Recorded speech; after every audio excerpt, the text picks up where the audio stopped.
Second wife भाग एक। नवंबर का दूसरा सप्ताह बस जाने ही वाला था। मौसम बहुत सुहावना हो रहा था, लेकिन मेरा मन बड़ा अशांत था। थका थका सा अपना ट्रॉली बैग खींचता हुआ ट्रेन की एक बोगी में चढ़ गया। कई सीटों पर इधर उधर दृष्टि फेंकता हुआ एक सीट पर बैठकर खिड़की खोल ली। प्लेटफॉर्म पर बहुत चहल पहल थी। पिछले कुछ वर्षों में नया रंग रूप पा जाने से स्टेशन चमक रहा था। सारी व्यवस्था बड़ी चकाचौबंद लग रही थी। ऐसा लग ही नहीं रहा था कि अस्त व्यस्त अव्यवस्था का शिकार कुछ वर्ष पहले वाला काशी स्टेशन है। ट्रेन के लखनऊ प्रस्थान में 10 मिनट बाकी था। बोगी में इक्का दुक्का लोग सवार हो रहे थे। मैं बड़े व्यतीत भाव से इंजन की ओर मुंह लिए प्लेटफॉर्म पर इधर उधर जहां तक दृष्टि जा सकती थी वहां तक देख रहा था। मन में एक ही बात घूम रही थी कि पत्नी की मूर्खता के कारण यहाँ आना निरर्थक हुआ। सारे प्रयास करने के बावजूद काम नहीं हो पाया।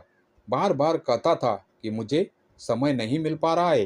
तुम पेपर्स बहुत ध्यान से चेक करके रखना, कोई कमी न रहे। लेकिन फिर भी अपनी लापरवाही की आदत से बाज नहीं आई। इसकी लापरवाही के आए दिन कुछ न कुछ नुकसान होता रहता है। कितना गुस्सा होता हूँ, लेकिन बहुत तनाव के कारण मुझे सिरदर्द महसूस होने लगा। तभी मेरे कानों में चाय वाले की आवाज पड़ी, तो मैं उससे चाय लेकर पीने लगा। मन कर रहा था कि यह ट्रेन जल्दी से जल्दी यहाँ से चले और पलक झपकते ही मुझे सीधे घर में पत्नी के सामने उतार दे, जो शादी के 15 साल बाद भी अपनी खूबसूरती हद दर्ज के गोरेपन को शीशे में बार बार देखने की आदत छोड़ नहीं पा रही है। शीशे के सामने से हटेगी तो मोबाइल से चिपक जाएगी। दिन भर में 10 बार अपनी इंस्टाग्राम तो कभी फेसबुक पर अपनी ही फोटो खींच खींच कर पोस्ट करना, फिर बार बार देखना कि फोटो को कितने लोगों ने लाइक किया, कमेंट लिखे। बदे अश्लील कमेंट लिखने वालों को उलझलूल बातें कहते हुए उन्हें ब्लॉक करना। न बच्चों का ध्यान न घर का। बार बार कहता हूँ कि इससे क्या फायदा मिल रहा है। लोग कैसे बदे बदे अश्लील कमेंट करते हैं। लफेंगे क्रिमिनल्स फोटोशॉप के जरिए किसी नेकेड लेडी के चेहरे पर तुम्हारे चेहरे को फिट करके उसे तुम्हारी नेकेड फोटो के रूप में वायरल करके बदनाम कर सकते हैं, ब्लैकमेल कर सकते हैं। लेकिन एक कान से सुनकर दूसरे से निकाल देगी या कुछ दिन शांत रहकर फिर शुरू हो जाएगी। ज्यादा कहो तो रोना धोना, बहस करना कि करोड़ों लोग तो कर रहे हैं। कुल्हड़ में गरम गरम सोंधी चाय का दूसरा घूंट पी रहा था कि तभी 10-12 साल के दो आकर्षक गोरे चिट्टे बच्चे मेरी सामने वाली सीट पर आकर बैठ गए। बैठते ही एक ने तुरंत खिड़की खोल दी।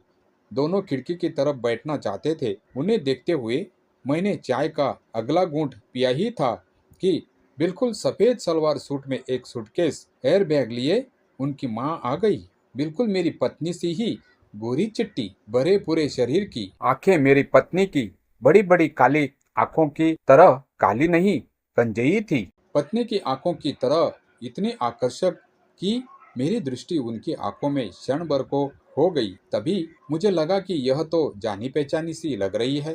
कहीं देखा है इन्हें, मिला हूँ, बार बार मिला हूँ। यह मेरा भ्रम बिल्कुल नहीं है, लेकिन कहाँ यह याद नहीं आया। दिमाग में यह कहाँ बार बार कोनने लगा। इसी बीच इंजन की सीटी सुनाई दी और ट्रेन कुछ ही सेकंड में सरकने लगी लखनऊ की ओर। मैंने जल्दी से चाय का एक और घूंट पिया। कहाँ मेरे दिमाग में बहुत तेज तेज चलने लगा, मेरी पैसेंजर ट्रेन की गति से भी सैकड़ों गुना तेज। लेकिन मुझे कहाँ का उत्तर नहीं मिला और ट्रेन प्लेटफॉर्म को पीछे छोड़कर मेन लाइन पर आ गई। मैंने कुल्हड़ खिड़की से बाहर फेंक दिया। ट्रेन आउटर के ऊंचे कैबिन को क्रॉस करते करते राणा के चेतक की तरह सरपट दौड़ने लगी। मेरा दिमाग स्नाइपर गन से निकली गोली की गति से कहाँ का उत्तर ढूंढने लगा था। इतनी देर में मुझे यह तो कंफर्म हो गया, देखा मिला लखनऊ में ही हूँ। ट्रेन 15-20 किलोमीटर ही आगे बढ़ी थी, लेकिन कहाँ के उत्तर की खोज में मेरा दिमाग लखनऊ पहुंच चुका था। कंगालने लगा पूरी लखनऊ नगरी को। सीबीआई एनआईए की तरह कड़ी से कड़ी जोड़ने लगा कि इनसे कहाँ मिलता रहा हूँ, इनका नाम क्या है। कभी एक कड़ी जुड़ती तो कभी अगली कड़ी टूटकर बिखर जाती। मैं फिर जोड़ने लगता। इसी के साथ साथ आए दिन पत्नी द्वारा मिलने वाला यह ताना दिमाग में धाई से गूंज उठता कि तुम जैसा बुलक्कड़ आदमी आज तक नहीं देखा। तुम्हारी इस आदत ने मेरी नींद उड़ा रखी है। किसी दिन तुम बच्चों मुझसे यह न पूछ लो कि आप लोग कौन है, मेरे घर में क्या कर रहे हैं। यह बात 16.25 आना नहीं बल्कि 16.5 आना सच है कि मैं बहुत बड़ा बुलक्कड़ हूँ, लेकिन इतना भी नहीं कि पत्नी बच्चों को भूल जाऊं, उनमें पूछने लगूं कि आप लोग कौन है। ट्रेन अपनी निर्धारित गति से अपने गंतव्य की ओर बढ़ती जा रही थी। वह मेरे सामने बैठी मोबाइल में कुछ देखने में लगी हुई थी। एक बेटा उनकी बगल में खिड़की से चिपका बैठा बाहर देख रहा था। दोनों खिड़की के लिए न झगड़े, इसीलिए उन्होंने दूसरे बेटे को दूसरी तरफ खाली चेयर सीट पर खिड़की खोलकर बिठा दिया था। वह भी बाहर दूर पीछे को भागते मकानों, खंभों, पेड़ों, खेतों को देखने में लगा था। उन दोनों को व्यस्त करके उन्होंने अपने लिए शांति ढूंढ ली थी। कुछ ही देर में मैं ऐसा महसूस करने लगा कि जैसे वह अवसर मिलते ही कनखियों से मुझे देख लेती है। उनका सफ़ेद सिल्क का सूट उनके बदन से बिल्कुल चिपका उसी में समा जाने की कोशिश करता हुआ प्रतीत हो रहा था। सफ़ेद रंग उनके उजले बदन से होड़ करता हुआ लग रहा था। हमारे आसपास की चारों खिड़कियां खुली हुई थी। बाहर से आती तेज हवा भी उनके साथ अटखेलियां कर रही थी। उनका दुपट्टा बार बार सरक जाता था। उनकी खूबसूरत सुदृढ़ गर्दन में सोने की मध्यम मोटाई की चेन में पड़ा पेंडुलम गर्दन की ही सुदृढ़ बनावट वाले उनके स्तनों के बीच की गहराई को चूमता हुआ लग रहा था। पता नहीं मैं कितना सही हूँ, लेकिन मैं ऐसा महसूस किया था कि जैसे वह जानबूझकर दुपट्टे को उसके तयशुदा स्थान से नीचे किए हुई थी। क्या कोई महिला ट्रेन में एक अनजान आदमी के सामने अपने मोबाइल में इतना खो सकती है कि उसका ध्यान इस तरफ जा ही ना कि उसका दुपट्टा अपने उचित स्थान से बहुत दूर चला गया है और स्तनों का बड़ा भाग सामने बैठे आदमी की आंखों को बार बार अपनी ओर खींच ले रहा है। बार बार उसके मन में अपने लिए बहुत से विचारों, कल्पनाओं का बवंडर पैदा कर दे रहा है, जिसमें कुछ अश्लील तो कुछ बहुत अश्लील होते हैं। मेरी इस बात पर आशीर्वादी मुल्लमे वाले कहेंगे, आपकी दृष्टि दूषित है, उसे शुद्ध कीजिए। वो क्या, कैसे पहनेगी, यह उनका विशेष अधिकार है। अच्छी बात है भाई, मैं भी हृदय से उनके इस विशेष अधिकार का सम्मान करता हूँ। तभी तो पत्नी इस अधिकार का भरपूर प्रयोग करते हुए जो मन में आए जैसे चाहे वैसे कपड़े पहनती है। घर में तो उसे टी शर्ट और शॉर्ट्स जैसा बरमूडा से सिवा कुछ और भाता ही नहीं। मैं जब कभी व्यंग में उसकी खुली हुई मोटी जांघों की ओर संकेत करते हुए कह देता हूँ कि तुम इतने ज्यादा कपड़े क्यों पहन लेती हो कि लगता है जैसे बुर्का लाद लिया है, तो पता नहीं क्या समझकर, क्या सोचकर हर बार यही कहती कि क्या चाहते हो, घर को नेचुरिस्ट फैमिली वाला घर बना दूं। मुलम्मे वालों में से इतना ही कहता हूँ कि कुछ भी दूषित तभी होता है जब कारण उत्पन्न होता है। तुम खोखले लोग आशीर्वादी चंचलों से यथार्थ कभी नहीं बदल पाओगे। लगे रहो, मेरे जैसे लोग तुम जैसों की परवाह ही कहाँ करते हैं। खैर, मैं अपने सामने बैठी श्वेत सुंदरी की बात कर रहा था।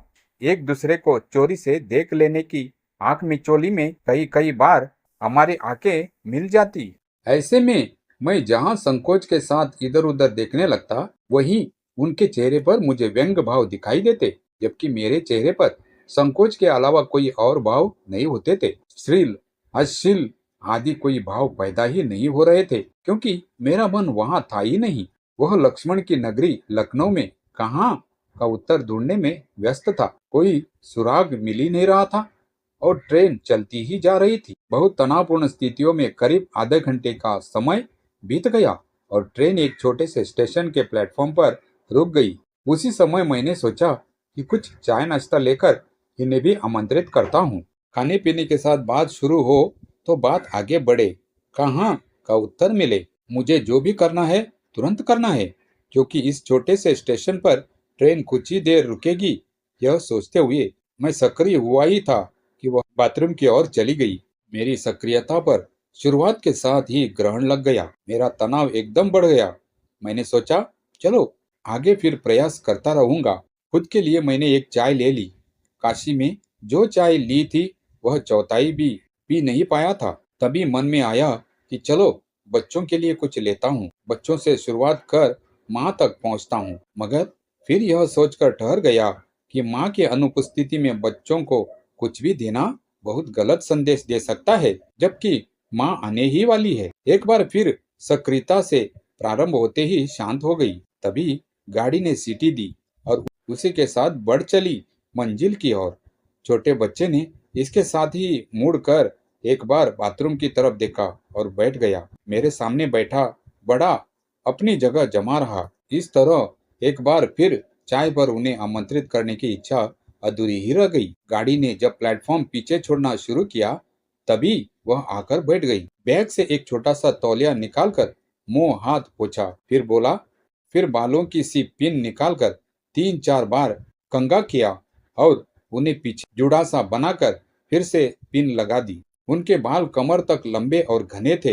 एकदम ब्राउन ब्लैक कलर से रंगे बालों की खूबसूरती बता रही थी कि वह उनकी देखभाल बहुत संभाल कर करती है। उन्होंने बैग से फिर मोबाइल निकाल लिया। मुझे वह अब पहले से ज्यादा तरोताजा खूबसूरत लगने लगी। तब मुझे और ज्यादा यह महसूस होने लगा कि मैं इनसे मिला हूँ, बार बार मिला हूँ। याद करने की हर सफल कोशिश मुझसे बहुत ज्यादा खींच पैदा कर रही थी। इसी बीच खिड़कियों से आती तेज हवा फिर उनके दुपट्टे को उड़ाने लगी थी। मैंने दिमाग पर और जोर डालना शुरू किया कि कुछ तो याद आए, कोई तो क्लू मिले जिसके आधार पर बातों का सिलसिला शुरू कर सकूं। मैं लखनऊ के एक एक रिश्तेदार दोस्तों को याद करने लगा कि मिला तो इन्हीं में से किसी के यहाँ होऊंगा। इस प्रयास में ऐसे बहुत से दोस्त रिश्तेदार भी याद आ गए जिन्हें बहुत दिनों से क्या सालों से बुला हुआ था। दुनिया भर के कामों और अपने थोड़ा घमंडी स्वभाव के कारण मैं इन सब से दूर होता गया था। मैं महसूस कर रहा था कि जैसे जैसे गाड़ी की स्पीड बढ़ती जा रही है वैसे वैसे कहाँ का उत्तर जानने की मेरी व्याकुलता बढ़ती जा रही है। यह डर भी बराबर परेशान कर रहा था कि कहीं ऐसा न हो कि जब तक मैं कहाँ का उत्तर ढूंढूं उसके पहले ही यह किसी स्टेशन पर उतर जाएं, लखनऊ से पहले ही इनका गंतव्य आ जाए। क्या करूं, कैसे याद करूं? यह सोचते सोचते लगा जैसे मेरे मस्तिष्क की शिराएं चटकने लगी है। अगर वह सामने नहीं होती तो शायद मैं खींच कर अपना सिर पीट लेता। NIA की तरह फिर से कड़ी जोड़ने लगा। मैं खिड़की से बाहर देख जरूर रहा था, लेकिन सच यह था मेरी आंखें ऐसे निर्लिप्त थी कि बाहर की किसी भी चीज का प्रतिबिंब मेरे दिमाग में नहीं बन रहा था। मेरे दिमाग में उन्हीं का प्रतिबिंब स्थायी रूप से बना हुआ था। मेरा सिर हर 2-3 मिनट में अपने आप ही किसी न किसी बहाने उन पर एक नजर डालने के लिए अंदर की ओर मुड़ ही जाता था। मेरे इस सर्वथा अनुचित काम को वो देख समझ न ले, इसलिए बहाना बनाते हुए दूसरी तरफ बैठे उनके बच्चे की तरफ देखने लगता। यह सब करते करते मेरी व्याकुलता इतनी बढ़ी कि मैं और ज्यादा बैठ नहीं सका। उठकर चला गया वॉशरूम की तरफ। वहां मुंह हाथ धोकर रुमाल से पोंछा और कुछ देर खड़ा रहा। बोगी के दरवाजे पर पत्नी की जिस लापरवाही से मन अशांत था ट्रेन में बैठने तक पत्नी की जिस लापरवाही से मन अशांत था ट्रेन में बैठने तक, तब वह दूर दूर तक दिमाग में कहीं नहीं था। दरवाजे पर भी मन नहीं लगा। बोगी में चिटपुट लोग और बैठे हुए थे। मन में आया कि सीट बदल दूं, तमाम तो खाली पड़े हैं, मगर ऐसा करने की हिम्मत ही नहीं जुटा सका। फिर वही जाकर बैठ गया। तभी मोबाइल पर मैसेज की कॉल आ गई कि चल दी है कि नहीं। इसकी आवाज से ही मेरा दिमाग गुस्से से भना उठा कि इसकी मूर्खता के कारण नुकसान हुआ।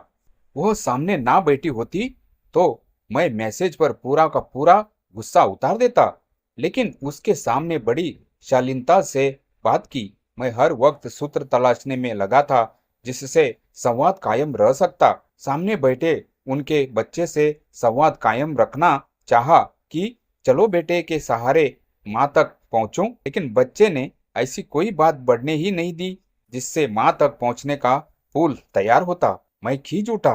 सारे प्रयासों का परिणाम शून्य निकल रहा था।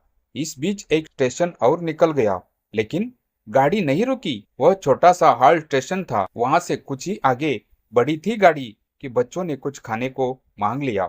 उन्होंने मोबाइल देखते हुए ही कहा, स्टेशन पर ट्रेन रुकने दो।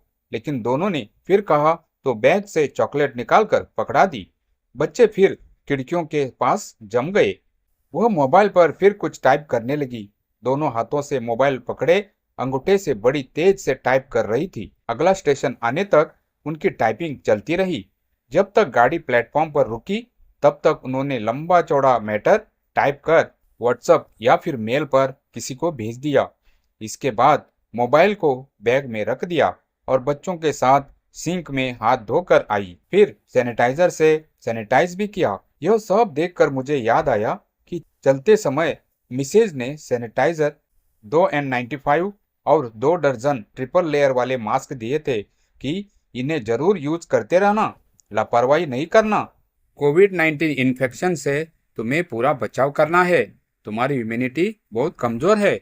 मगर इसे अपनी भुलक्कड़ ही लापरवाही की पराकाष्ठा कहूं या क्या कहूं कि जो मास्क मिसेज ने सामने लगाकर लखनऊ से काशी के लिए चला था, उसे कुछ ही घंटे के बाद मुंह से नीचे कर दिया था। काशी पहुंचकर जब उसे निकाला तो दोबारा उसकी तरफ देखा तक नहीं, ना ही दूसरा निकालकर लगाया। सैनिटाइजर छुआ तक नहीं। जब भी बात दिमाग में आई तो यह सोचकर भुला दी कि 75 से 80% और लोग भी तो सैनिटाइजर मास्क से पीछा छुड़ाए हुए हैं। इसी बीच उसने प्लास्टिक के 3 बॉक्स निकाले। उनमें एल्युमिनियम फ्लाइंग पेपर में टोस्ट, ऑमलेट और फ्रूट जूस का एक छोटा पैकेट था। बेटे माँ के साथ नाश्ता करने लगे। प्लेटफॉर्म पर काफी शोर था। चाय और फल वाले आवाजें दे रहे थे। मैंने एक को बुलाकर ब्रेड पकौड़ा और चाय ली। दूसरे से चिप्स, नमकीन के पैकेट लिए। मैं हाथ धोने नहीं गया, सैनिटाइजर यूज कर नाश्ता करने लगा। मैंने सोचा था कि नाश्ते को उन तक पहुंचने का पुल बना लूंगा, लेकिन उनके व्यवहार ने मेरी योजना को ट्रैक पर आने ही नहीं दिया कि वह आगे बढ़ती। नाश्ता करते समय मेरी नजर कई बार उन पर गई और साफ देखा कि उनकी भी नजर मुझ तक आई थी। मुझे ऐसा भी लगा कि एक बार वह मुझे देखकर हल्के से मुस्कुराई भी थी। उनके खाने के तरीके से मुझे लगा कि मुझे कुछ याद आ रहा है। एक धुंधली सी छाया, एक चेहरा जिसकी नाक की दाहिनी तरफ हमेशा एक छोटी सी नथुनी रहती थी। दुनिया में कोई पहने या ना पहने, उसको इससे कोई लेना देना नहीं था। इसके लिए उसे लड़कियां चिढ़ाती भी थी, लेकिन वो फिर भी पहने ही रहती थी। हाँ, याद आया, 7वीं में मेरे साथ पढ़ती थी। मेरे पड़ोस वाले मोहल्ले में रहती थी। घर के सामने से ही निकलती थी। वह और मैं पढ़ने में तेज थे, लेकिन शैतानियों में पढ़ाई से भी ज्यादा तेज थे। शैतानियां करके भी बचे रहे, इसके लिए हमेशा बैक बेंचर्स रहते थे। वह मुझसे ठीक आगे वाली सीट पर बैठती थी। मेरे साथ मेरे जैसे कई और खुरापाती साथी भी बैठते थे। उनको चिढ़ाने, परेशान करने का कोई भी अवसर हम होते नहीं थे। असल में जब हम शांत रहते थे तो उसे भी अच्छा नहीं लगता था। वह भी हमें चिढ़ाने, परेशान करने का कोई अवसर छोड़ती नहीं थी। जब हम 8वीं में पहुंचे तो भी साथ में थे। अब मैं उसे तब काफी प्रचलित शोभा गुरटू के गाए एक फिल्मी गाने नथुनिया ने हाय राम बड़ा दुख दीना का मुखड़ा गा गा कर चिढ़ाता था। मुखड़ा पूरा होने से पहले ही वह टीचर से शिकायत करने की धमकी देती या फिर जुबान निकालकर मुंह चढ़ाते हुए आगे को मुंह फेर लेती। मैं अक्सर उसकी लंबी चोटी खींच लेता था। इस पर वह दांत पीसती हुई पलटवार करती, मुझ पर झपटती, 1-2 गुस्से भी मारती, जिसे मैं हथेलियों पर रोक कर और ज्यादा चढ़ाता। इन सब के बावजूद बार बार धमकी देकर भी उससे कभी टीचर से या फिर मेरे घर में कभी शिकायत नहीं की। निश्चित ही अपने घर पर अपने पेरेंट्स को भी कुछ भी नहीं बताती थी, नहीं तो वो झगड़ा करने जरूर आते। लेकिन 9वीं में एक बार इस गाने के लिए टीचर से मार पड़ी, मगर शिकायत उसने नहीं, उसी साल क्लास में आई एक नई लड़की ने की थी। टीचर ने जब उससे पूछा तो उसने भी हाँ बोल दिया। और फिर उस टीचर ने, जिनका नाम गीता मुखर्जी, मैं आज भी भूला नहीं हूँ, वह बिल्कुल आग बबूला हो गई, मुझे खूब पीटा। उन्हें यह बिल्कुल बर्दाश्त नहीं था कि मैं या कोई भी लड़का किसी लड़की को छुए या फिर गाने गाकर चिढ़ाए। मार खाकर मैं शाम तक बिल्कुल चुप था। अगले दिन सीट भी उससे बहुत दूर अलग कर ली। मुझे टीचर से मार खाने का कोई दुख नहीं था। मुझे एकमात्र यह बात बुरी लगी थी कि उसे शिकायत करनी ही थी तो स्वयं करती, दूसरे से क्यों करवाई। मैंने जितना हो सका उतनी दूरी उससे बना ली। कुछ समय बाद मेरा ध्यान उस तरफ गया कि वह भी तभी से बिल्कुल शांत रहती है। शिकायत करने वाली लड़की से भी उसने उतनी ही दूरी बना ली थी जितनी मैंने उससे बनाई थी। उससे अलग होने के बाद मैं क्लास में हंसना, बोलना, शैतानियां करना एकदम भूल गया। एकदम अलग तलग चुपचाप रहता। वह भी इसी तरह रहती। जल्दी ही मंथली टेस्ट के नंबर आए तो मैंने टॉप किया और वह सेकंड नंबर पर थी। याद और साफ हुई कि उसके खाने पीने के तरीके और नथुनी की ही तरह इस श्वेत सुंदरी की नथुनी और खाने की शैली भी बिल्कुल उसी की तरह है। मैं यादों के पिटारे में कहाँ का उत्तर खोजने में लगा रहा और श्वेत सुंदरी नाश्ता खत्म करके हाथ धोने चली गई। बच्चे नाश्ता करने में जुटे हुए थे। मैं भी अपना नाश्ता खत्म कर हाथ धोने के लिए उसी वॉशरूम की तरफ बढ़ गया कि शायद उनसे बात करने का कोई अवसर मिल जाए, लेकिन परिणाम फिर से जीरो रहा। वह बीच रास्ते में जल्दी जल्दी आती हुई मिली। ब्रेड पकोड़े के तेल से सने हाथ सिंक में धोकर मैं भी अपनी सीट पर बैठ गया। सब एक बार फिर अपनी अपनी जगह बैठे हुए थे। ट्रेन चल चुकी थी। लोग और स्टेशन सब पीछे छूटते जा रहे थे, मगर मैं नथुनी वाली अपनी सहपाठिनी का नाम याद नहीं कर पाया, जिसकी याद सामने बैठी उस श्वेत सुंदरी के कारण आ गई थी। मुझे याद आया कि टीचर के मार के बाद से मेरा स्वभाव ही एकदम बदल गया था। हमेशा चुपचाप रहने लगा था। ऐसे ही करीब करीब 2 महीने बीत गए। एक दिन लंच के समय मैं स्कूल के बरामदे के एक कोने में चुपचाप बैठा था। सामने प्लेग्राउंड में खेल रहे छात्र छात्राओं को देख रहा था। अचानक ही वह चुपचाप आकर बगल में बैठ गई। उसके बैठते ही मैं उठकर जाने लगा तो उसने बिना संकोच हाथ पकड़कर बिठा लिया। मैं कुछ बोल ही नहीं पाया। मुंह से आवाज ही नहीं निकली। मैं ऐसे सकपका गया जैसे उसने नहीं, टीचर ने बिठा लिया है। उसका नाम याद ही नहीं आ पा रहा था, लेकिन उस समय कही गई उसकी बातें आज भी नहीं भूली है। उसने कहा मेरी कोई गलती नहीं है। उसने बिना बताए ही जाकर शिकायत कर दी थी। मैंने सोचा टीचर से झूठ बोल दूं, लेकिन डर के मारे सच बोल गई। मुझे माफ कर दो। तुम इतने दिनों से चुप हो, मेरी तरफ देखते तक नहीं, बाकी सब से ही बोलना बंद कर दिया है। मुझे सच में बहुत दुख हो रहा है। खुद पर बड़ा गुस्सा आ रहा है कि मैंने यह क्यों बोला।